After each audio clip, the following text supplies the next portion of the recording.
All right, a small bit of breaking news for the Patriots. This is Breaking Sports News. Powered by Valvoline Instant Oil Change. On 98.5, The Sports Hub. We've had rumors of this, Phil, for the last week or two, but Mike Reese just put out a story. Patriots making a change at center with plans to release franchise pillar and 8-time captain David Andrews today. Andrews recovering from shoulder surgery. If he decides to retire, the expectation is the team would host a ceremony for him to honor his widespread contributions over the last decade. But David Andrews on his way out, so now you have another hole at center to go with your hole at left tackle. And, right tackle's taken care of, but this offensive line very much a work in progress, and you're talking about bringing the right guys in.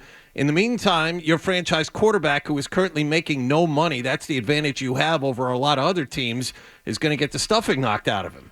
It's looking like they could use 3 stars on the offensive line right now. And it's not a stunner that it's not going to be David Andrews. That shoulder injury was so significant. There were real questions about, and he has even been honest about this, about whether or not he'd be able to play next year. The timing of this is surprising to me.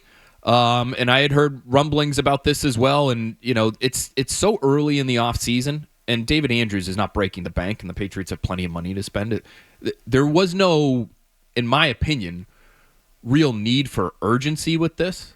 Like, could you not bring him back and just see if he could give it a go? Yeah, but and just see if he could play. Make it to OTAs at the very least, right? And give him a little bit of time. Just, given what he's given to the organization, given what you have behind him at center, which is, I don't know what, Cole Strange, I guess.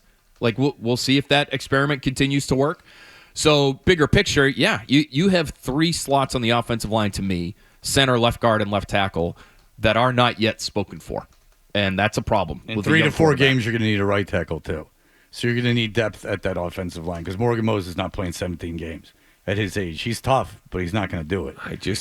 There's nothing more important than protecting your franchise quarterback, and that's the one place they have failed miserably so far. And was there anyone that they should have gotten? You saw Chicago go all in on the offensive line. Do you look at what Chicago did, and maybe the Patriots should have operated that way? I think there are ways you can, and we've seen examples of this, and Chicago's the most recent one, where you can basically buy an offensive line in one offseason. You don't see that happen in other position groups, but when it's a disaster in some spots, they will go all out to make sure that they have those spots filled. So, I like what Chicago has done. To go and trade for Joe Thuney, I know he's making a lot of money. You didn't have to give up a whole heck of a lot for that guy, and he can still play at 32 years old. They signed Drew Dahlman, who was the top center that was out there. And so some of these guys aren't going to be viewed as scheme fits for what the Patriots want to do, I guess. But what do you have right now would lead you to believe that, anything new isn't better than what you have? And they may not fit the culture, Phil. It's such an important consideration. Well, the thing is that with the offensive line, again, you can... You're talking about the hat that you're wearing right now. That team is the ultimate example of culture building, I think, right now. Now, they also happen to have talent. But they are all about Dan Campbell and his culture and the message that he sends on a weekly basis and how he gets those guys going. And other than quarterback, though, that team was assembled via the draft for the most part. Their elite talent has been drafted onto that team. Yes. So, but, Ben Johnson, he's an offensive guy. He went to Chicago, and obviously the first order of business was to build that offensive line, and they did. We'll see how it works out, but they traded and they maneuvered to make that. Now, they might feel they're closer to winning than the Patriots do. I mean, they do have, they have more talent at the skill positions and so on and so forth. Representative defense there for sure. Yep. Yeah, and so maybe that's what the difference is. But it is a glaring need. I mean, look for boring games because this defense probably be pretty good. You'd think they're going to be pretty good with Vrabel and the additions that they've made. And then what if Abdul Carter falls to them? Then you got there you go. They could make a defensive pick at number 4. I mean, they can't just take a tackle if they just it's not all doom and gloom. I mean, with the Abdul Carter possibility, defense could be really, really good. I just worry about Drake May still being definitively the one thing that is going to get you to watch and get a lot of fans. Well, face it, to watch. Are you going to be able to put up points? Are you going to be able to score more than 17 points. Keep them healthy. Yeah, in a handful of games, and keep him healthy and develop him. So that's the foundation. That's the bedrock of what you're trying to build your team around going forward. And if you don't fix things and figure out the offensive line and get him a receiver, it's going to be tough. The amazing defense would be great, but there's that other side of the ball that as simplistic as it may be, I can't get myself to not think about it. Yeah, and there's still a few names out there in free agency that they could try to go get, and maybe there's a trade looming at some point for them to continue to add up front, but it is glaring right now, and I would add one more way in which the Patriots need to protect Drake May. Add it to the list of just physical protection, throwing to somebody, protecting him from people that you don't necessarily want him to be around. How about just giving them a run game? They did not have a running game last year, despite having two pretty talented backs, one of whom couldn't stop fumbling. But those two guys are pretty talented and are well respected by the rest of the league, and they could not run the football because they had no offensive line. And it looks like that'll be an issue again, unless they can start to add some pieces there that are actually starting caliber. Here's just a Connor Orr from Sports Illustrated about Chicago. It's possible to remake an offensive line in one offseason, as Phil just said. But I think that the mistake we're making here is equating Chicago's free agency splurge on Jonah Johnson, Drew Dahlman, and Joe Tooney to Detroit Lions roster build because of Ben Johnson. No team can match heft with Detroit, and Johnson knows this, but Johnson can aid in the development of the quarterback by sealing up the interior of the offensive line with heady veterans who, at the very least, are going to understand the fundamentals on how to call and set protections. So that it was a problem with Chicago, and they are protecting their second-year quarterback, and that was Ben Johnson's idea going into free agency, is to protect the quarterback at all costs. Well, and it's smart to get that interior of the line figured out just so that you can feel like you have somewhat of a secure pocket, and if there's pressure coming off the edges, you can step up, and it's a little bit easier for the quarterback to do that. They also are in a position that the Patriots aren't in, and that they do have a left tackle already. Like, left tackle's the hardest one to find. Yeah, you're not going to find a left tackle in free agency. And the Bears didn't need one coming into the offseason. Braxton Jones is a pretty good player, and he was one of the sure things that they actually had on that line last year. Well, you can get interior linemen. That you Yes. can get. And so they go to free agency, and they can be traded away. So it's interesting that they didn't do that. But Phil Perry's with us. All right, so David Andrews has been cut by the New England Patriots. And Phil has got, listen, he's reporting. He's got things he's got to do. But David Andrews has been cut, and you're surprised by that. Yeah, the timing of it is just curious to me. We didn't know if he was going to be able to play this year. So start with that. But to me, you'd give the guy a shot to see if he can. And David Andrews wanted to play this year. And so this is a release. This isn't a David Andrews walking away. This is the team asking him to walk away. And that's a tough one for me, for somebody who's given as much as he has to the organization the last few years. And especially, again, this gets back to our conversation from earlier. Why are you saying no to certain guys? Well, they're not the right fit for us right now. Doesn't mean they're bad guys, but we're looking for a certain kind of football character. To me, Andrews is representative of everything they want right now. And so why wouldn't you give that a little bit more time just to see if it could work? Again, especially because, and they may be more sure on Cole Strange than I or anybody else is. But you have no certainty at the position behind David Andrews. And it's a position group that is going to be new and is going to experience turnover. And Andrews has experience in this offense and how they want to coach it, how they want to call the protections. So from a football X's and O's standpoint, it's a strange one to me. And then just from a cultural standpoint, it is also one that leads me to scratch my head a bit. It feels like they are really trying to, this new Patriots regime, and I get it to some degree, they are really trying to start fresh here. You saw Dietrich Wise and Jonathan Jones go yesterday to the Commanders. I think both those guys would have liked to stick around if the option had really been available there to them at a number that they felt was fair.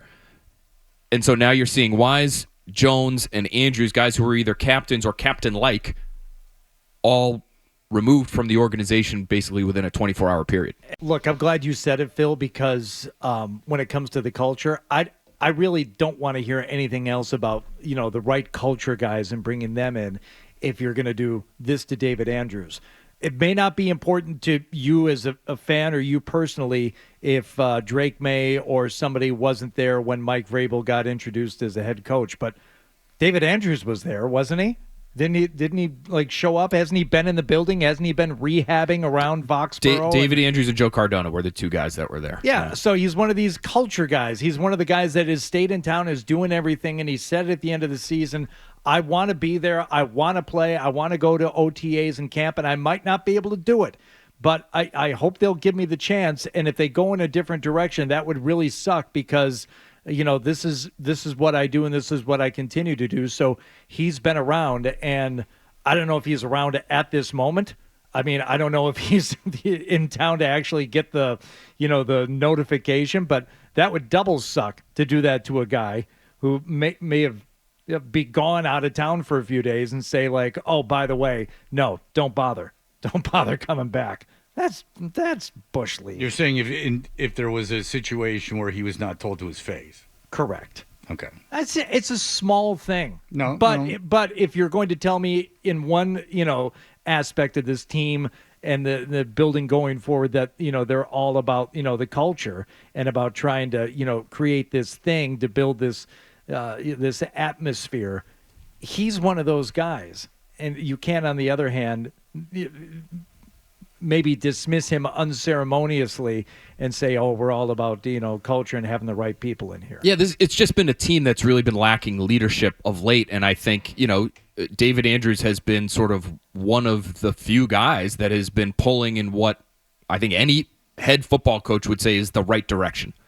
And so you needed more guys like that. And now you're getting rid of one. And maybe they're looking at this free agent group, and by all accounts, all the guys they're bringing in as free agents are supposed to be great guys. But David Andrews has proven for a long time that he can be that guy in this market for a team that has had success, for a team that has struggled. He was always the first to the podium when it was really rough a couple years ago, and we thought Bill Belichick might be on the way out. He was right off the field and up to the podium and the first one to take all the hard questions before even the head coach. So it's weird too because you mentioned Jones and Wise. They didn't sign for much. 1 year, $5 million each. I mean, you have Jones who can start on the other side of Gonzalez. He's proven that. I don't know where Wise would have wound up now that you have Landry here and you have Keon White at the other side. I don't know how, and the big guy in the middle, but culture guys not making a lot of money. You could have allocated those funds elsewhere instead of spending $60 million on a defensive back. I think you probably could have blown some people away and bring in some offensive line help otherwise, right? Oh, yeah, sure. I just, it does feel like, it's hard not to look at all of these moves together. I do look at the Andrews one separately just because of how much he's meant to the organization. I think at some point, he won 2 Super Bowls. It's probably hard for offensive linemen unless you're a tackle to make it in the Patriots Hall of Fame. Logan Mankins isn't even in the Patriots Hall of Fame yet. But I would say David Andrews is one of those guys who is worthy of eventually getting one of those red jackets. So that to me, especially for what you're trying to build here right now, is a little incongruous. That's all. Yeah, it is interesting and it is interesting that Hardy was making the argument about culture, and then during that conversation they cut a big culture guy. Who are the leaders of this team now? I think it's going to be some of the new guys. I talked to somebody from Vegas yesterday, and this is not a name that's gotten a lot of attention in free agency, and maybe rightfully so. He's probably like the 4th or 5th best player they've added to this point, but Robert Spillane is supposedly one of the best leaders you could ever find. And this person was saying, boy, what a big loss for our locker room in Vegas. And he would be surprised if this guy wasn't a captain in year one, even having not spent any time here before. So, I think you're hoping that guys like that end up becoming sort of the faces of your team. And so, again, that's maybe what they're trying to do right now, is they're trying to give the team a new face. Let me ask you this then, and this is an honest question. It's not leading anywhere. So, audience, calm down. I'm not being even negative. If Spillane is a great leader and he's that important to the organization, it's not like Vegas couldn't have kept him. Why did they let him go to free agency? It's not like they're loaded with talent that they have to... They're not. And I don't know what their financial situation is. It can't be that because he's not making... They don't have a quarterback. Insane money. Well, they do. Geno Smith. Who's not making an incredible amount of money. You know what I'm saying? They don't have a $50 million quarterback. I mean, my guess is the Patriots, offered way more. That's, the position they were in this offseason. But you're right. I mean, like that's what you're talking about right now. The fact that you even have to look for them and you have to find them and you have to, comb the locker room to figure out which guys are your guys. I don't know. The guy that just got released was pretty clearly, in my opinion, somebody who was going to be your guy. That's just my opinion. I don't know how the team in the front office there now feels about him or how Mike Vrabel feels about him personally. But both of you guys know him, and both of you guys, Hardy worked for the team, and Phil is obviously around Foxborough all the time. You saw. It's interesting that this happened while you were on the air because you guys saw kind of the culture of the Patriots, and you're right. He was a steady, even though he didn't play, he was like a steadying influence during that whole transitional period. Yeah, it wouldn't be uncommon to be doing an event or having something, whether it was for charity or client or something, and two of the guys showing up as Andrews and Slater. Okay, that makes sense. Yes. Two of the most rock solid Patriots that human beings that have ever played, and that's of course that's who you want, right? To be there representing you. Yeah, he's the kind of guy like Slater, and Slater was part of this coaching staff last year, but the kind of guy you would like to keep around in any capacity, I would think, especially whether he can play or not. In a position group that is totally in flux right now, and I understand it's difficult, especially to get the left tackle during free agency. If teams have one, they're going to re-sign him. If they have a redundancy at left tackle, they're going to hang on to both guys because you never know, and you want to have that position. I'm not jumping up and down screaming that they should have gotten a left tackle already because that's probably the toughest thing to do. But give me something. Give me something on the offensive line. If you're not going to do that, don't go ahead and release the one guy who hasn't even given it a shot yet at OTAs to see if he can play. Don't call him up and say don't bother coming back to work.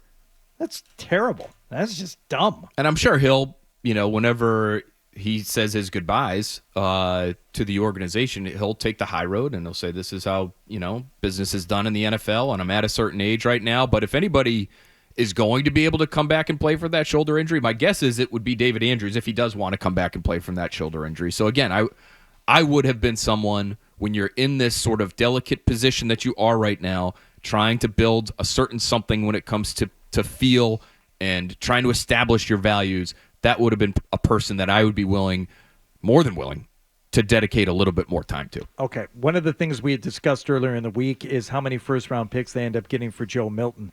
Will he be in camp competing for a spot, or will the offers be too good and too voluminous before then that they don't even make it that far? Oh, yeah. No, I think this is an interesting conversation to me because I think I see both sides.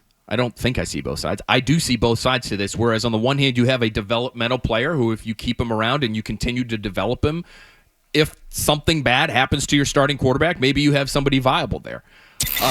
This is breaking sports news. Powered by Valvoline Instant Oil Change. On 98.5, the Sports Hub. All right. Breaking news. The Patriots have not traded Joe Milton.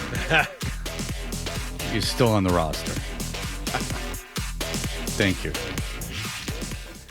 Louth just drove off the road. Yeah, you just gave people a heart attack. If you like that clip, and how could you not? Check out more videos from Toucher and Hardy here. Point slightly up and to the left. For more Patriots analysis and opinion, hit this playlist. Point slightly down and to the left. And for the latest from the Sports Hub, download at 985thesportshub.com.